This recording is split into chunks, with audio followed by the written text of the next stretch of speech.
তো তাপমাত্রার ফল কি হবে জানেন? শুনুন কবিতার লাইনে।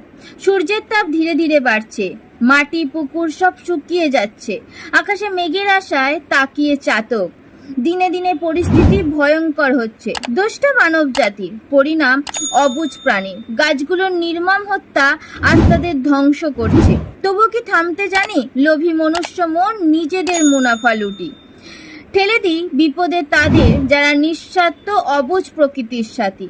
একদিন সকাল দেখব, থাকবে না পাখির ডাক, বসন্ত আসবে ঠিকই, করবে না কোকিল কুঞ্জন।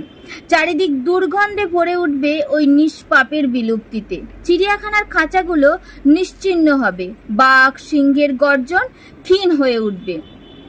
আর যখন বলিদানের থাকবে না কেউ, তখন নিজেদের সঁপে দিতে হবে প্রকৃতির এই নির্মম খেলায়। এমনই দুঃস্বপ্ন দেখার আগে নির্লোভী হয়ে ভালোবাসুন নিজের পৃথিবীটাকে।